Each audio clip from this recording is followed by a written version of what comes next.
அதுக்கு வணக்கம். நான் பிரசாந்த் தரு இடிஆர்என் டீம் கரூர். இன்றைக்கி பார்த்தீங்கன்னா வந்து இது ஒரு சாம்சங் ஒரு தாம்சன் 32ஓட மதர் போர்டு. இதில் என்ன ப்ராப்ளம்னு பார்த்தீங்கன்னா வந்து தாம்சன் அப்படியே வந்து ஸ்ட்ரக் ஆகி நிற்கும். ஸோ அதுதான் இதோட ப்ராப்ளம். செட் ஆன் பண்ணுறேன்.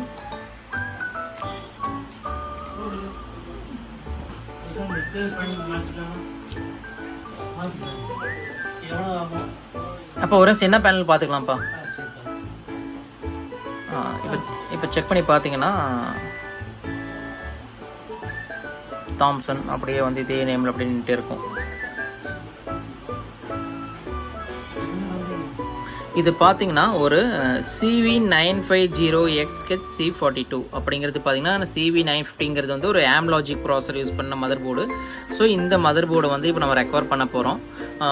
ஸோ இது அப்படியே ஸ்ட்ரக் ஆகிட்டு தாம்சன்லேயே நிற்குது. இப்போ நான் என்ன பண்ண போகிறேன், நம்ம டூலை யூஸ் பண்ணி ஈஸியாக ரெக்கவர் பண்ண போகிறோம். அதுக்கு ஃபஸ்ட்டு என்ன பண்ண போகிறோம்னா, ஃபஸ்ட்டு நம்ம டூலை எடுத்துக்கணும். டூல் எடுத்தாச்சு. செகண்ட் விஷயம் VGA கேபிள் எங்கே வச்சேன், ஒரே நிமிஷங்க. இது பார்த்தீங்கன்னா ஒரு HDMI கேபிள் வந்து நான் டிசைன் பண்ணி வச்சுருக்குது. டேரெக்டாக இந்த HDMI கேபிளை வந்து இந்த HDMI போர்ட்டில் கனெக்ட் பண்ணிட்டேன். 3 HDMI இருக்குது. எல்லா HDMI போர்ட்லையும் கனெக்ட் பண்ணால் ஒர்க் ஆகுமானா கண்டிப்பாக ஒர்க் ஆகாது. இங்கே பார்த்தீங்கன்னா இங்கே இந்த HDMIயில் UART எழுதியிருக்காங்க பார்த்தீங்களா, ஒரே நிமிஷங்க. ஒரே நிமிஷம்னா இங்கே பார்த்தீங்கன்னா HDMI UARTனு போட்டிருக்குதா. ஸோ இந்த UARTனு ப்ரொவிஷன் கொடுத்தா மட்டும்தான் வந்து அந்த வழியாக மட்டும்தான் நம்ம டேட்டாஸை ரீட் பண்ண முடியும். இங்கே UART அப்படிங்கிறது பார்த்தீங்கன்னா universal asynchronous receiver and transmitter UART அப்படின்னு பார்த்தீங்கன்னா வந்து இது வந்து RxDXன்னு சொல்லக்கூடிய அந்த ப்ரோட்டோகாலில், அதாவது வந்து சீரியல் கம்யூனிகேஷனில் UARTங்கிற ப்ரோட்டோகாலில் வந்து டேட்டாஸ் ட்ரான்ஸ்ஃபர் ஆகுது. ஸோ அந்த டேட்டாஸை வந்து HDMI 1ல் நம்ம ரீட் பண்ண முடியும் அப்படின்னு கொடுத்துருக்குறாங்க. ஸோ நம்ம இந்த போர்ட் வழியை நம்ம ரீட் பண்ணலாம். ஸோ இந்த மாதிரி சமயத்தில் ஸ்ட்ரக் ஆகிருச்சு அப்படின்ற சமயத்தில் வந்து இந்த மாதிரி டிவி மதர் போர்டு நம்ம கழட்ட கூட தேவை கிடையாது. ஜஸ்ட் இந்த போர்ட் மட்டும் நம்ம இந்த போர்ட் மட்டும் தெரிஞ்சிருந்துச்சுன்னா அந்த போர்ட்டில் ஜஸ்ட் இந்த LED கேபிள் இந்த HDMI கேபிள் கனெக்ட் பண்ணிவிட்டு இதை இன்னொரு எண்டை நம்மளோட ப்ரோக்ராமரில் கனெக்ட் பண்ணிக்கலாம். இன்னொரு எண்டை வந்து நம்ம ப்ரோக்ராமரில் ஈஸியாக கனெக்ட் பண்ணிக்கலாம். ஸோ நம்ம ப்ரோக்ராமர் யூசர் ஃப்ரெண்ட்லின்னு சொல்ல காரணமே இதுதான். நீங்கள் வந்து ரொம்ப ஈஸியாக இதோட கம்யூனிகேட் பண்ணிக்கலாம். இப்போ கனெக்ட் பண்ணிவிட்டு இப்போ நம்ம ப்ரோக்ராமரை ஆன் பண்ணுறோம். ப்ரோக்ராமர் ஆன் பண்ணியாச்சு. பட் ரேட் 115200ங்கிற பட் ரேட்டில் நிற்கும். இந்த பட் ரேட் அப்படின்னு என்னென்னு பார்த்தீங்கன்னா, இந்த UART கம்யூனிகேஷன் பார்த்தீங்கன்னா வந்து ஒரு டேட்டா ட்ரான்ஸ்ஃபர் ஆகும். மதர் போர்ட்லேருந்து இந்த ப்ரோக்ராமருக்கும் இந்த ப்ரோக்ராமர்லேருந்து மதர் போர்டுக்கு வந்து டேட்டா ட்ரான்ஸ்ஃபர் ஆகும் RxDX வழியாக, ரிசீவர் அண்ட் டிரான்ஸ்மிட்டர் வழியாக. அப்படி ட்ரான்ஸ்ஃபர் ஆகும்போது அந்த ஸ்பீட் ஆஃப் டேட்டா என்ன ஸ்பீடில் ட்ராவல் ஆகுது அப்படிங்கிறத வந்து நம்ம டிஃபைன் பண்ணுறதோட டேர்மோட பேர் தான் வந்து பர்ட் ரேட் அப்படிம்பாங்க. அந்த பர்ட் ரேட் பார்த்தீங்கன்னா வந்து 115200 அப்படிங்கிறது வந்து காமனாக மோஸ்ட்லி ஒரு 90% ஆஃப் மதர் போர்ட்ஸோட காமன் டிவி மதர் போர்ட்ஸோட common baud rate 115200. So just நீங்கள் கனெக்ட் பண்ணுறீங்க, இந்த HDMI கேபிளையும் கனெக்ட் பண்ணுறீங்க. இப்போ டிவி மதர் போர்டு ஆஃப் பண்ணிவிட்டு ஆன் பண்ணுறேன். பார்த்துக்குங்க, இப்போ மதர் போர்டை ஆஃப் பண்ணுறேன். ஆஃப் ஆயிடுச்சு. இப்போ நான் ஆன் பண்ணுறேன். இங்கே நமக்கு சீரியல் டேட்டாஸ் விழுக ஆரம்பிச்சிருச்சு. தெரியுதுங்களா? ஒருவேளை எனக்கு இந்த கனெக்ட் பண்ணதுக்கப்புறம் சீரியல் டேட்டா விழுகலை அப்படின்னா இந்த சுவிட்சை ஒரு ப்ரெஸ் பண்ணால் போதும், இந்த RxDX ஈஸியாக இன்டர்சேஞ்ச் ஆகிக்கும்.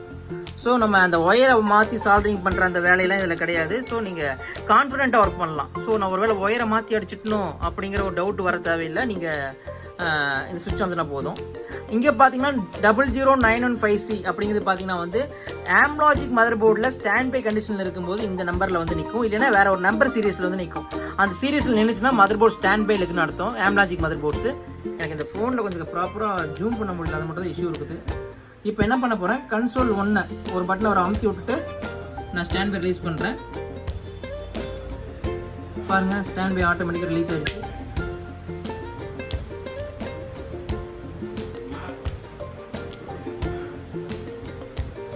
ஆட்டோமேட்டிக்காக கன்சோல் மோடுக்குள்ளே என்ட்ரு ஆகிடுச்சு.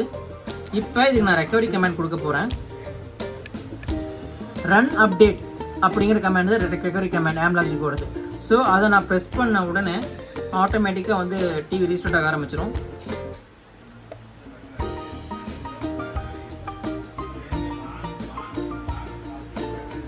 பார்த்தீங்கன்னா அழகாக ரெக்கவரி மோடுக்குள்ளே வந்துடும். இப்போ ரெக்கவரி மோடுக்குள்ளே வந்த உடனே இதோட ரிமோட்டில் வந்து நம்ம அந்த ரெக்கவரி கமெண்ட்ஸை பண்ணிக்கலாம். அப்படி இல்லைன்னா இந்த கீபோர்டில் நம்ம பண்ணிக்கலாம். நம்ம நார்மலாக யூஸ் பண்ணுற கம்ப்யூட்டர் கீபோர்டு நான் கீபோர்டு கனெக்ட் பண்ணியிருக்கிறேன். இப்போ என்ன பண்ணுறேன் பாருங்கள். First wipe cache partition enter கொடுக்குறேன். கீழே வரேன், எஸ் கொடுக்குறேன். அதே மாதிரி வைப் டேட்டா ஃபேக்ட்ரி ரீசெட் அந்த ஆப்ஷனுக்குள்ளே வரேன், எஸ் கொடுக்குறேன். எல்லாம் எரேஸ் ஆகுது பார்த்தீங்களா. இப்போ ரீபூட் சிஸ்டம் நவ் அப்படிங்கிறதுக்கு ஆப்ஷனை கொடுத்துட்டுன்னா செட்டு ஆட்டோமேட்டிக்காக ஆஃப் ஆகிட்டு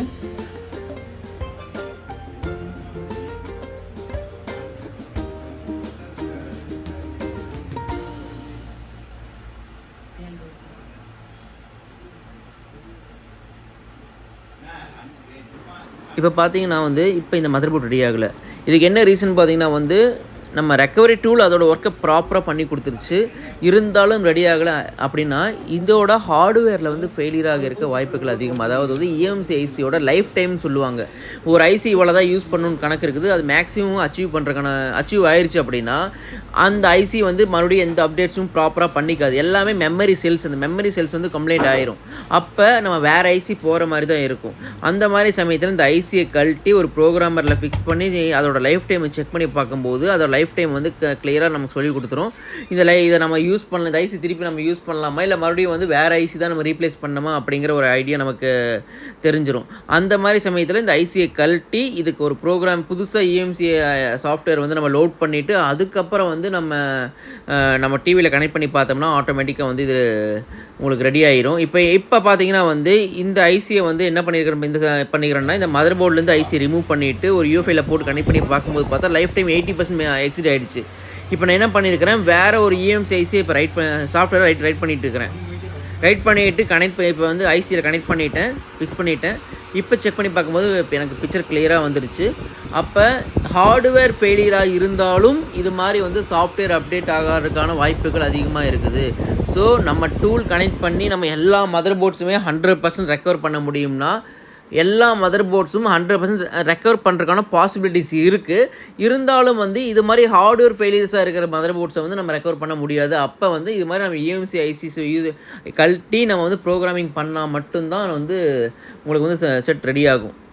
ஸோ கிளியராக நம்ம ஒரு சாஃப்ட்வேர் கம்ப்ளைண்ட்டை வந்து நம்ம ரெடி பண்ண போகிறோம்னா அது எந்த மாதிரி ப்ராப்ளம் இருக்குதுங்கிற ஃபஸ்ட் நம்ம அனலைஸ் பண்ணிக்கணும். எப்படி ஒரு ஹார்ட்வேர் கம்ப்ளைண்ட்டை நம்ம ரெடி பண்ணும்போது அதை பார்க்கும்போது வோல்டேஜில் ட்ரேஸ் பண்ணும்போது ஸ்டெப் பை ஸ்டெப்பை நம்ம பண்ணுறோமோ அதே மாதிரி சாஃப்ட்வேர் கம்ப்ளைண்ட்டை வந்து ஃபேஸ் பண்ணுறதுக்கான ப்ரொசீஜரும் நம்ம இருக்குது. அந்த ப்ரொசீஜரோட ஸ்டெப்ஸை நம்ம ஒன் பை ஒன்னாக ஃபாலோ பண்ணிட்டு வரும்போது கண்டிப்பாக அந்த சாஃப்ட்வேர் கம்ப்ளைண்ட் செட்டு வந்து ரெடி ஆயிரும். இது மாதிரி நிறைய தகவல்கள் உங்களுக்கு தேவைப்படுது அப்படின்னு பார்த்தீங்கன்னா நம்மளோட யூடியூப் சேனலை ஃபாலோ பண்ணுங்கள், லைக் பண்ணுங்கள், சப்ஸ்கிரைப் பண்ணுங்கள். நாளைக்கு வேற ஒரு வீடியோட உங்களை சந்திக்கிறேன். நன்றி.